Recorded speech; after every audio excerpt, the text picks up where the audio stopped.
نشته مګر بدله د هغې څه ده چې کومه سعیه ده په خپله کړې وي. مطلب د آیت مبارک دا دی چې دا دنیا کې رب العالمین موږ او تاسو پیدا کړي یو 50 یا 80 یا 100 یا 1.5 سل کاله ژوند یې راته راکړی. زموږ او ستاسو په منځ کې مشهوره ده چې دنیا دارالامتحان دی او دا د امتحان کور دی. څه مقصد چې دنیا د امتحان دار او د امتحان کور دی؟ یا خو مقصد دا دی علماء کرام لیکي چې دنیا کې په مومن مسلمان باندې امتحانات ډیر راځي. د همدې وجې نه امام ترمذي رحمت الله علیه په 2م جلد کې د سنن ترمذي او روایت راخستی. نبی علیہ السلام فرمای اشد البلاء علی الانبیاء ثم الامثل فالامثل. د رب العالمین د طرف نه چې ابتلاګانې او امتحانونه راځي په دنیا کې نو دا اوله مرتبه کې په انبیاء کرامو راځي. ثم الامثل فالامثل بیا بس مراتبو ته ګوره نو چې څومره یو څوک انبیاء کرامو ته ډیر نږدې وه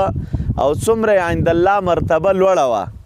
نو د هغې مرتبې په اعتبار باندې په ده باندې امتحانونه وي. څومره چې یو انسان خدای تعالی ته ډیر نږدې و هموږ نه په امتحانونو کې مبتلا وي. د همدې وجې نه رسول الله صلی الله علیه وسلم فرمایي چې د رب العالمین په انبیاء کرامو کې یو نبی تم دومره اذیتونه او تکلیفونه نه دي رسیدلي لکه څومره اذیتونه او تکلیفونه چې ما ته را رسیدلي دي. د دې وجه دا ده چې د انسان دا منصب او مقام او مرتبه چې عند الله څومره لوړیږي نو هموږ نه د رب العالمین د طرف نه دی په ابتلاګانو کې او په امتحانونو کې. د امتحان دا معنا نه ده چې چا باندې امتحانونه ډیر وي ګنې دا به د خدای تعالی بدې راځي. تاسو فکر وکړئ د مؤمنانو مسلمانانو کې کله یو سړی یو مشکل کې ګیر شي دا نور وي نو که دا د خدای خوښ وای نو په دې حال به ولې وای؟ دا خبره د خلکو غلطه ده. ځینې وخت کې امتحان عذاب وي خو په نیکانو باندې چې اکثرا امتحانات راځي دا د رب العالمین د طرف نه د دغې انسان دا د مراتبو او د د قرب او د نزدېکت هغه مقامونه لوړېدل په د امتحاناتو کې پراته وي. رب العالمین ته دا خلک نږدې وي نو نور هم کړاوونو سره مخ کوي بس نږدې کوي یې ځان ته، نور هم مخ کوي نږدې کوي یې ځان ته، نور هم کړی نږدې کوي یې ځان ته. لکه یو زرګر چې دا سره زر راواخلي چې څومره یې ټکوي نو هموږ نه ارزښتناک راځي، هموږ نه پکې صفۍ ډېره را پیدا کېږي. نو دنیا خو یا د امتحان کور په دې اساس باندې دی. یا علماء کرام لیکي دنیا د امتحان کور دی. د دې معنا دا ده چې دا د دنیا 50 او 100 کاله ژوند دا د بلوغ نه بعد چې رب العالمین تا ته کوم درکړی دا ستا امتحاني سلسله ده. نو د امتحان په ټیپ کې که ستاسو پام وي سړی ناست وي قلم کتابچې په لاس باندې وي 2 ساعته 3 ساعته د امتحان د پرچې د ډکولو ټیم وي نو بس پرچه دې ډکه کړه نور یې استاذ ته حواله که. میاشت بعد 2 ورځې بعد 4 ورځې بعد چې هر څومره موده وه د استادانو د طرف نه د امتحان د پرچو نتایج اعلانیږي چې فلانی سړي پرچه کې دا شی لیکلي او نتیجه یې دا ده، فلانی دا لیکلي او نتیجه یې دا ده. دنیا ته چې موږ تاسو دارالامتحان وایو نو په دې معنا باندې چې دا 100 یا 80 کاله ژوند دا ستا دپاره ستا د پرچو ډکولو دی. پرچې دې ډکې که دا ژوند کې چې څه شی ته کوي نو الله تعالی قرآن کریم کې فرمایي چې ما یلفظ من قول الا لدیه رقیب عتید. د مؤمن مسلمان دی انسان د خولې نه یوه خبره نه وي وتلي مګر د هغې تر څنګ یوه چوکیداره فرښته ناسته وي. هر شی چې دی د خولې نه وځي نو بس دا ضایع کېږي نه دا لیکلی کېږي. هر شی چې ته کوې دا ورکېږي نه دا لیکلی کېږي. دا پرچې دي لیکلی شي لیکلی شي لیکلی شي لیکلی شي چې کله انسان وفات چې ورځ د قیامت برپا شوه نو دنیا کې چې دا څومره ژوند دی او دا د پرچو د ډکولو ټیم و لکه د امتحان 3 ساعته او 4 ساعته صحنه. دا چې اوس آخرت را روان دی نو په آخرت کې اوس تا د امتحاناتو دا کم چې د دنیا کې ورکړی د دې نتایج به درته اعلانېږي او نتیجه په دې طریقه اعلانېږي. دنیا کې استادان پرچې د شاګردانو ګوري خیډه کې کړي که خرابې نو همغسې ورته دغه ورکوي نمبر یې ورکوي. د آخرت کتل ستا د دغه امتحان د پرچو دا دی چې رب العالمین فرمایي والوزن یومئذ الحق. د قیامت په ورځ وزن د اعمالو حق دی. د انسان د اعمال به تللی کېږي،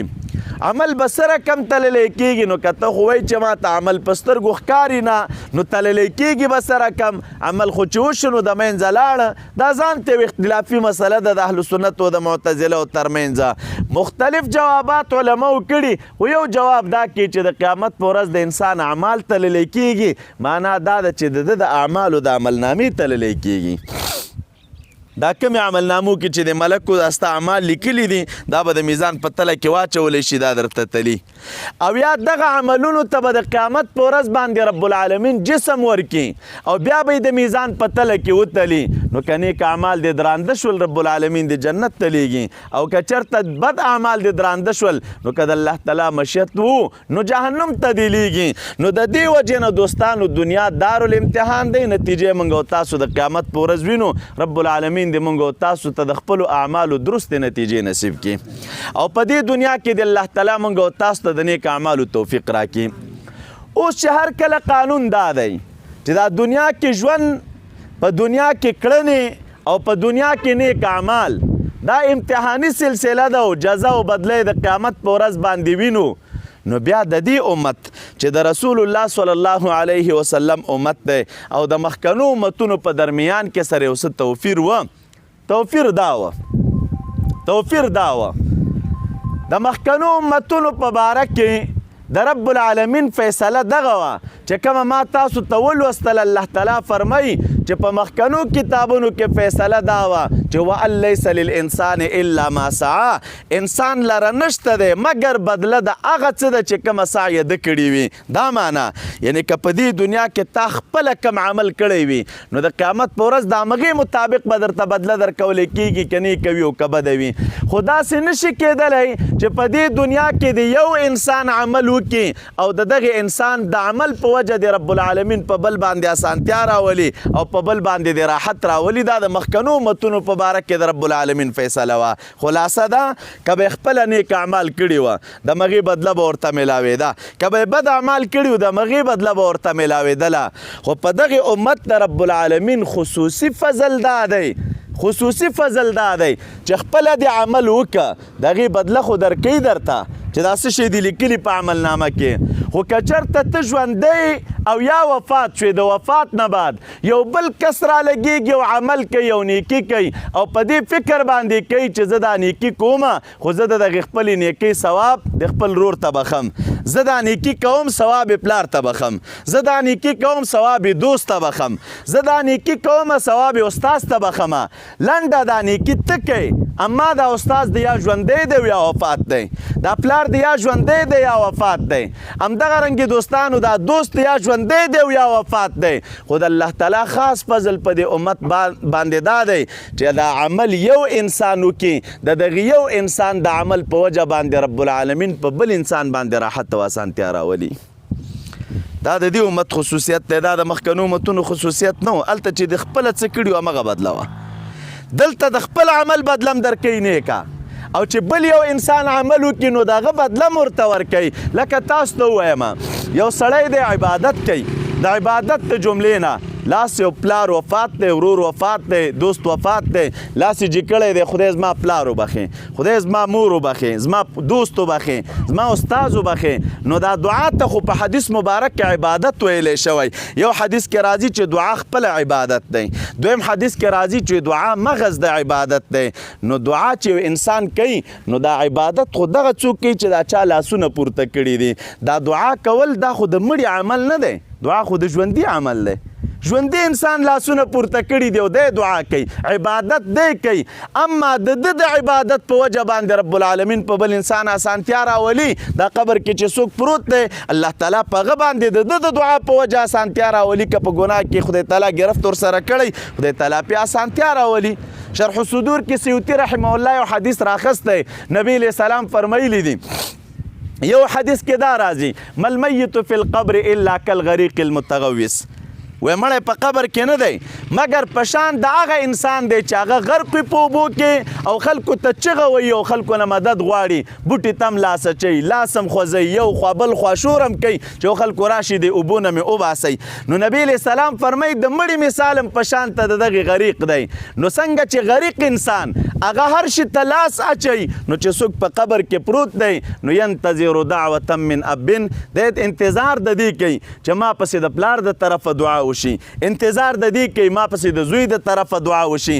په دې انتظار باندې دی چې ما ته خلک دعا وکړي او ما باندې رب العالمین آسانتیا راولي. د بل حدیث کې راځي نبی علیہ السلام فرمایي یو سړی به په عذاب کې مبتلا وي، الله تعالی به پې راحت راولي، سوال به وکړي چې زما اعمال خو د دې لایق نه و چې ما باندې راحت او آسانتیا راغلی وای، د آسانتیا را باندې د څه شي په وجه باندې راغلله چې دې عذاب نه رب العالمین زه خلاص کړم. نبی علیہ السلام فرمایي ورته به وویلی شي چې دا تا باندې آسانتیا رب العالمین راوستله به استغفار ولدک لکه، په دې چې تا یو بچی پرېښی دنیا کې او هغه بچي تا دپاره بخښنه غوښتله، د هغې بچي د غوښتنې په وجه به رب العالمین ورته وایي چې دغه دی په تا مې آسانتیا راوستله او عذاب مې درنه لرې که.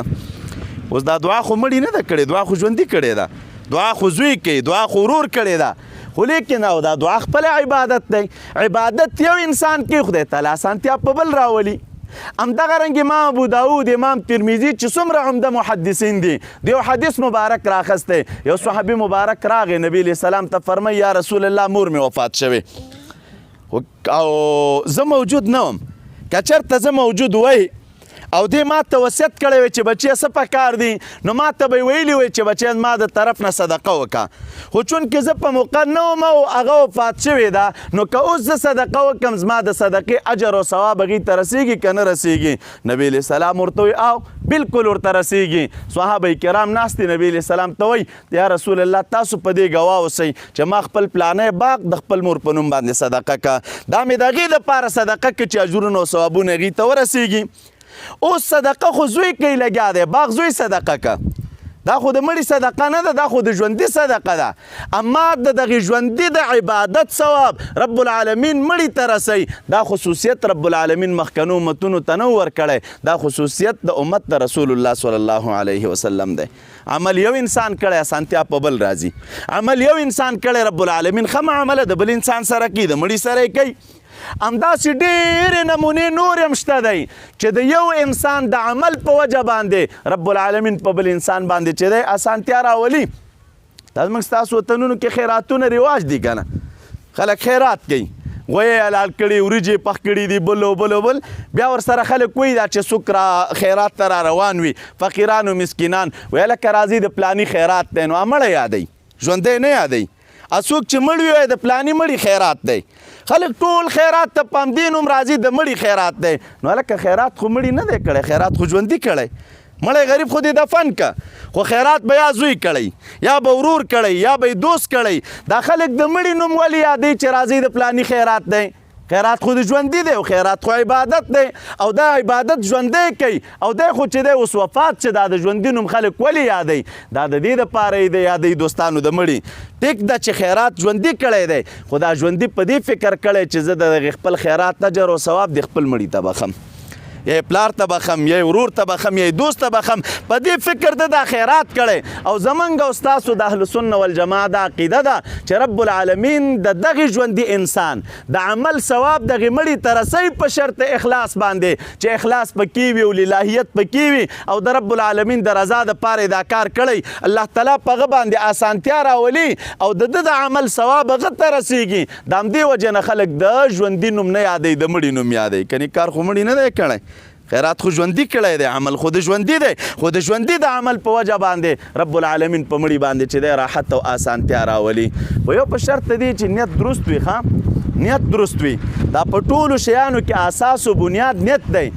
مونځ کوي نیت دی باید پکې درست وي، نوافل وي نیت دی پکې درست وي، صدقه وي نیت دی پکې درست وي. اوس یو سړي صدقه دې دپاره کړې چې زه اوس تربور ته ځان ښیم چې لکه پلاني غټ خیرات کړی وه ته ودرېږې کلي ته ځان ښیمه چې پلاني غټ خیرات کړی دی نو دا شیان خو بیا داسې دي نفل راواخله نور کارونه راواخله دا تا ته چې رب الله ګوره دا بل ته عمل بخل دا فرع د دې ده چې تا ته رب العالمین اجر ثواب درکړی وي اوس چې دا تا ته درکړی ته بل ته بخې نو رسیږي اوس چې تا ته د عمل په وجه باندې رب العالمین ثواب نه درکړی نو ته به بل ته څه وبخې چې ستا خپل نیت خراب نو بل ته به ستا د عمل ثواب څه ورسیږي خو که نیت د الله تعالی رضا وه د رب العالمین خوشحالي وه نو په دغې اساس و بنیاد باندې تا ته چې رب العالمین کوم اجر او ثواب په دغې نیک عمل درکوي که هغه مونځ دی که هغه تلاوت دی که هغه صدقه ده او ته یو مؤمن مسلمان ته بخې نو تا ته هم رب العالمین اجر درکوي دا چاته چې دی بخلی هغه ته هم رب العالمین رسوي او په داسې انداز کې رسوي نبي علیه السلام فرمایي چې خدای تعالی ستا د عمل نه یو شی هم نه کموي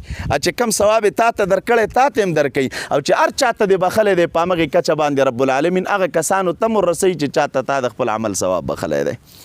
دا فضل د الله تعالی په دغې امت باندې دی دا خصوصیت د دغې امت دی دا فضیلتونه رب العالمین نورو امتونو ته نه ورکړي یوه خبره یو قابل غور به درته وکړم دوستانو دا واورئ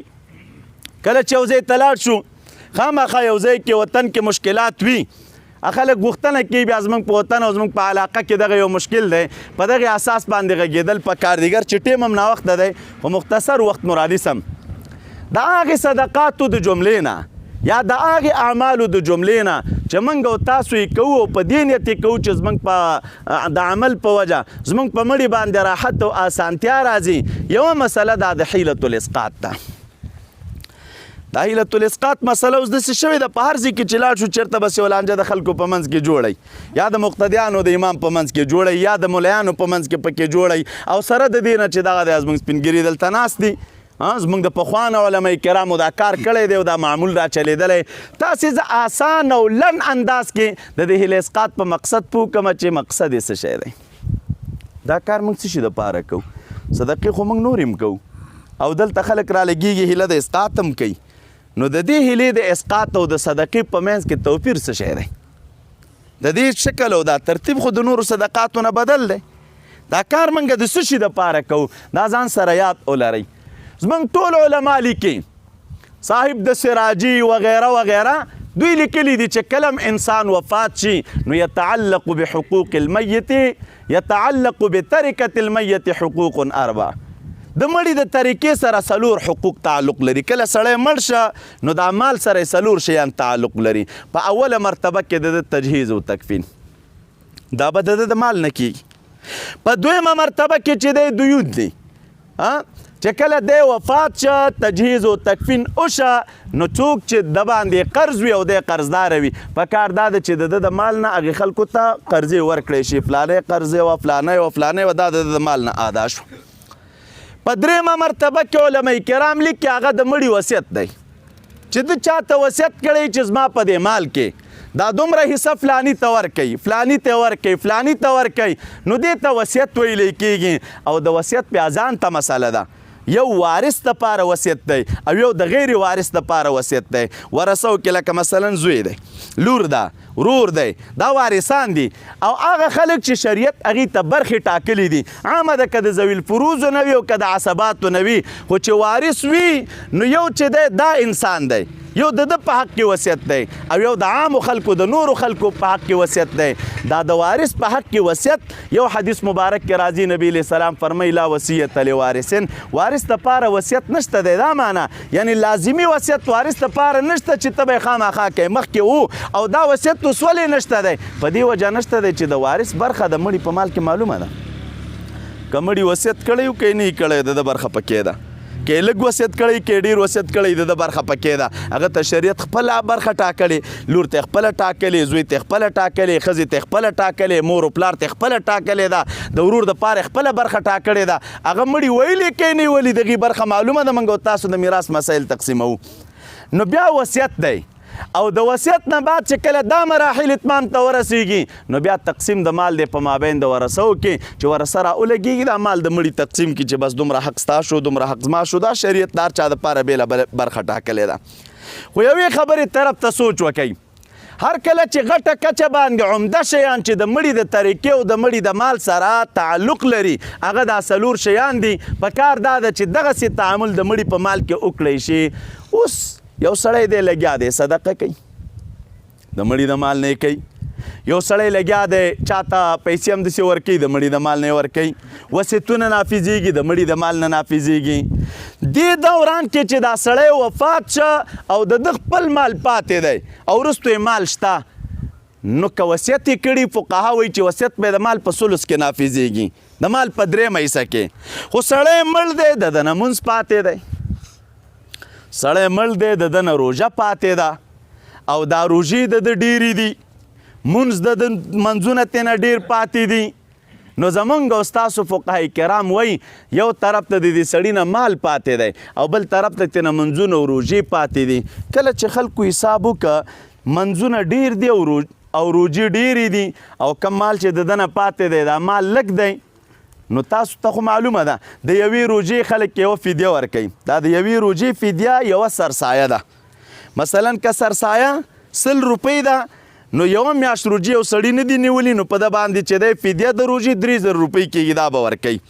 مونځ دی د هغه فدیه چې دی همدغسې یوه سرسایه ده. اوس ډېر منځونه د سړي نه پاتې دي. مثلا یو سړي نه مونځ پاتې دی د 100,000 روپو منځونه ترې نه پاتې دي چې دا کومه فدیه ټاکل شوې ده دا 100 روپۍ مثلا یا 1.5 یا 200 هر څومره چې ده خو چې ته ورته حساب وکړه د هغې نه جوړېدلي 1,00,000 روپۍ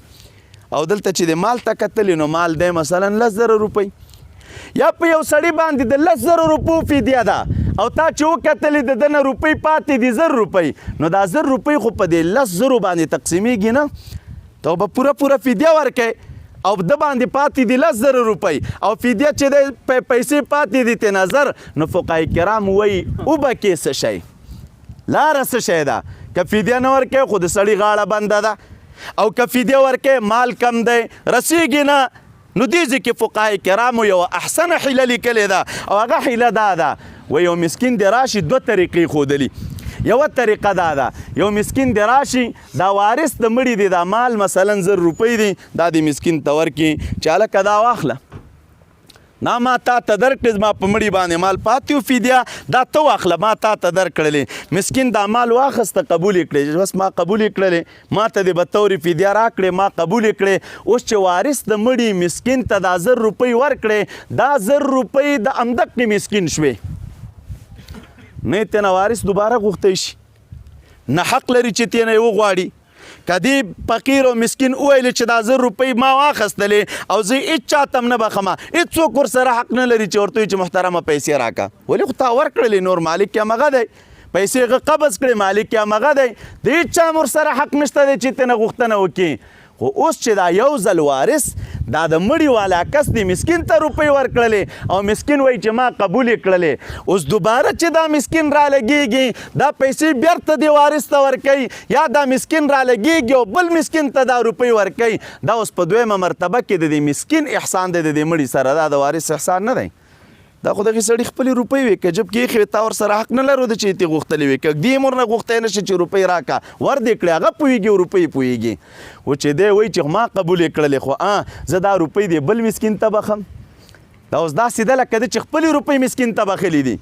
یا یې بیرته وارث ته بخي چې ما قبول یې کړې ما بیرته تا ته درکړې نو مخکې روپۍ وې 1,000 مسکین ته یو ځل وارث ورکړلې هغه قبض کړې وارث وایي زه د پیسو مالک شوم روپۍ زما دي خو زه رالګېږم دا روپۍ دوباره بل مسکین ته د دې مړي د طرف نه ورکوم او زه رالګېږم د مړي سره احسان کوم نو چې دوباره اوس مسکین رالګېږي د مړي سره احسان کوي هغه 1,000 روپۍ دوباره بل مسکین ته ورکړلې. 3 مسکین راولګېده یا بیرته وارث ته ورکړ یا 4م مسکین ناستو هغه ویل چې دا خو ما ته قبول دي بالکل مال زما دی خو لیکن زه د دې مړي د طرفه احسان زه د مړي سره کوم زه د خپلې روپۍ د مړي د طرف نه دی بل مسکین ته ورکوم هغه مسکین قبول یې کړلې بل ته یې ورکړلې نو پیسې وې 1,000 روپۍ 10 مسکینانو قبض کړلې او 10 مسکینانو وویل چې ما قبول یې کړي او زه دې بل مسکین ته ورکوم ما قبول یې کړي زه دې بل ته ورکوم ما قبول یې کړي زه بې طیب نفس دی بل ته ورکوم د زړه په خوښۍ باندې او جبر را باندې نشته څوک یې را باندې په زور نه ورکوي خپل مال مې دی په خپل طبیعت یې ورکوم چې د دې مړي غاړه خلاصه شي نو چې 1000 روپۍ دي او دا 1000 روپۍ 10 مسکینانو قبض کړلې او دا 10 مسکینانو یو بل ته وبخلې نو فقهای کرام لیکي حکما د 1000 روپو نه 10,000 روپۍ جوړیږي دا خو اسانه قصه دی دا بیخي دا مړي ته دا هیلۍ د اسقاط کې دی یو سړی بخي نه هېڅ بیخي دی بخي نه تا یو سړي ته 1000 روپۍ ورکړلې او هغه د دې ځای نه لاړ هلته بل مسکینې مخې ته راغی هغه ته ورکړه چې دا واخله هغه چې 2 قدمه مخکې مزل وکړ هلته بل مخې ته راغی هغه ته ورکړه چې دا ته واخله او هغه مخکې مزل وکړ هلته بل مسکین مخې ته راغی هغه ته ورکړه چې دا ته واخله نو چې دا مسکین په دې لار روان دی چې تر څو پاخه سړک ته رسیږي او دا پیسې په همدغه لاره باندې 10 ځله د مسکینانو د طرفه تقسیم شوي دي دا کار جایز دی که ناجایز دی څوک وایي چې دا ناروا دی خو د سړي خپل مال ورکړه نو هر سړی چې ورکړي هغه خپله خوښه ده زور هم پرې نشته بطیب النفس لګیا دی مال تقسیموي خو که اوس دا د سرکه پورې 10 مسکینانو دا پیسې واخیستلې او قبض شولې نو دغه 10 مسکینان که په یو میدان کې ناست دي واخیستلې او قبض شولې نو دوی کې بدیت د کوم طرف نه دی دې کې خو په چا اجبار نشته په چا زور نشته خو صرف د دې دپاره چې دا مؤمن مسلمان ناست دی چې دې سړي باندې حقوق ډیر دي دا مال زه ورکوم یو بل ته بخي بلې بل ته بخي او نهایت کې چې دی دا مال بیرته چې دی راځي نو که 10,000 روپۍ وي حکما ترې نه 10,000 جوړېږي او که 2,000 روپۍ وي حکما ترې نه 20,000 جوړېږي همداسې پسې ځه دا د هیله اسقاط مقصد دی هیله د اسقاط فقهای کرام د دغې شي دپاره کوي دا خو تاسو پوهئ چې دا اوس ملیان څه لیونې شوي دي چې دا یو بل ته لګیا دي روپۍ ورکړي دې کې راست شی دی هغه راز او د اساس نکته پکې دغه ده چې کومه فقهای کرامو لیکلې ده مقصود پکې دا دی چې د مړي غاړه خلاصه شي باقي الله تعالی مالک دی که بې خلاصي هم د هغه خوښه ده که نه خلاصي هم د هغه خوښه ده خو مسلمانان را لګېږي او تبرع او احسان دی او مؤمن مسلمان سره کوي او فقهای کرامو چې دا شی لیکلی نو په دې نیت او په دې اساس باندې لیکلی چې امید او رجا د قبولیت ساتي ممکن رب العالمین ور باندې رحم وکړي دا د هیله اسقاط غرض دی او هیله د اسقاط خلک د دې دپاره کوي اوس چې دا کار کیږي نو دا هم داسې نه ده چې مطلقاً بس دې دپاره فقهاو شرایط لیکلي دي شرایط یې څه شی دي هیله د اسقاط په مال د مړي کې وشوه هیله د اسقاط په مال د مړي کې کیږي یو شرط پکې فقهای کرام لیکي دا دی چې دا کومه هیله دوی د مال د مړي نه کوي کومه هیله یو اساسي او بنیادي شرط پکې دا دی چې په ورثو کې به صغیر نه وي دا کم مال چې پاتې دی په دې کې به صغیر نه وي ولې ځکه د دې طریقې سره خو د صغیر هم تعلق دی دا څنګه چې بالغ په دې مال کې برخه لري همدقسې یو ماشوم هم په دې کې برخه لري او ماشوم قبل البلوغ چونکې د تبرع او د احسان والا دی نه نو چې د احسان والا نه دی نو فقها دا شرط لیکي چې ماشوم به نه وي پکې او که بالفرضه ماشوم وو په دې ورثو کې نو په دې غټانو کې به یو کس ذمواري اخلي چې زه خو نن هیله د اسقاط په دغې مال کې د دې مړي د طرف نه کومه او دا د ټولو ورثو مال په دې کې را جوړ دی خو که سبا چېرته د ماشوم به نه منله او دی راځوان چې ویلې چې د مال کې خو زما هم برخه وه او تاسو ولې دا کار کړی زه خپل مال غواړم نو دې کې د ژوندوی د غټانو ورثو کې به یو تن ذمواري د ماشوم اخلي دغې نه بعد به بیا هیله د اسقاط کوي او که ذمواري نه اخیستې فقهای کرام لیکي یو شرط پکې دا دی چې بس صغیر به پکې نه وي په ورثو کې د یتیمانو مال به نه خوري دا یوه طریقه ده یو شرط دی دویمه اساسي او بنیادي شرط دا دی فقهای کرامو لیکلی دی د مړي د هیله اسقاط دپاره چې دا چا دپاره ورکولی کیږي دا کوم فقرا او مساکین چې اخلي په دې فقرا او مساکینو کې د اهل قبضو کې به صغیر نه وي دا چې مال تقسیمیږي او دا قبض کې دلته به ماشوم نه ناست ولې که ماشوم ناست ماشوم بیا اهل د قبض نه دی چې د اهل د قبض نه دی نو مال به ماشوم ته نه ورکولی کېږي فقرات چې څومره دا مال قبضوي دې کې به ټول چې د بالغان کسان ناست وي او غټان به ناست وي پکې ماشومانو ته دا مال نشي ورکول کېدی دریم شرط پکې فقهای کرام دا لیکي چې دا څوک مال قبضوي دا فقرا او مساکین ناست دي نو په کار دا ده چې په دې فقرا او مساکینو کې فقرا ناست وي اغنیا نه غني نه وي مالدار سړی پکې نه وي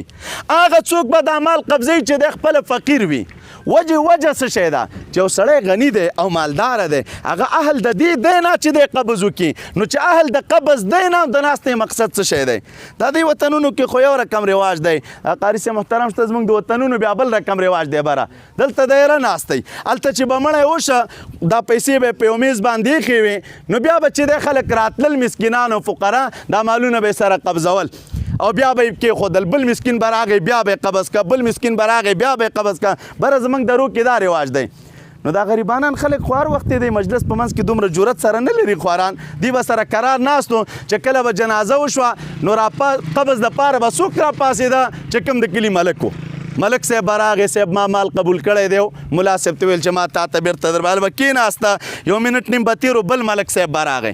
بیا به یو منټ نیم تېرو بل ملک صاحب به راغی بیا به یو منټ نیم تېرو بل ملک صاحب به راغی نو قبض به ملکانو کو او غریبانانو به د دې جرأت نه لرو دی چې د خلکو په منځ کې راپاڅېږي او دوی دا قبض وکړي نو ما کلي کې خلکو ته مسله وکړه ملګرو د هیله اسقاط مقصد دغه شی دی دې کې به فقیر ناست وي اوس د ملک صاحب د دې سره څه حق دی چې هغه راګیر رالګېږي قبض کوي ملک خو مالداره دی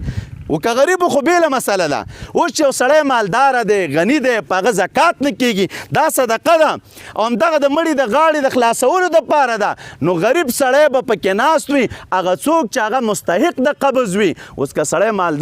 مالداره سړی دی هلته نه کښېني عامه ده دا ضرور نه ده چې هره مالداره دی امي وي او که مالداره دی ملا وي که امي مالداره وه نشي کېناستلی چې دی راشي دا مال قبض کړي او که ملا مالداره و نو ملا نشي کېناستلی چې قبض کړي یو ځای کې موږ تللي وو د افغانستان دا اوسنی لږ وخت کېږي چې مړی شوی جنازې ته لاړلو ملګرو ویل چې کېنه هیله اسقاط کې ما ویل چې ګوره دا د فقراو کار دی دومره زموږ د عوامو په دې شم ذهن نه خلاصېږي جنازه ما وکړه چونکې ما ته شلو چې ته کېنه اوس هیله اسقاط وکړه ما ته چې کېنه هیله اسقاط وکړه مالنا غږ مې وکړم څوک فقراو مستحقین دي راغونډ دي شي دلته د هیلې د اسقاط ته کښېني مړي وارث راته راغی شیخ صاحب ته خپله کښېنه مل ساده ګله په ما باندې نه کېږي زه غني یم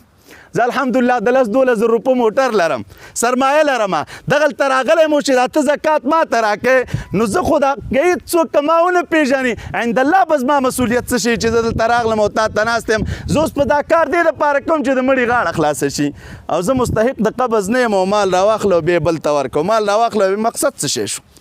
هغه څوک دی کینی پکې چې څوک مستحق د قبض دی فقیر دی زکات ور باندې کیږي فقیر دی سرسایه ور باندې کیږي نو چې فقیر دی هیله د اسقاط دی هغه کس وکي نو چې په دې نیتونو باندې هیله د اسقاط وشوه امید د رب العالمین په درګاه کې دی چې الله تعالی به قبول کړي او په هغه باندې به اسانتیا راولي همدغه شان الله تعالی دې زموږ او ستاسو په دې مرحوم رور باندې اسانتیا سهولات او دا سخت سفر دی ورته رب العالمین اسانه کړي درود شریف په شوق سره ووایي اللهم صل علی سیدنا محمد وعلى آل سيدنا محمد كما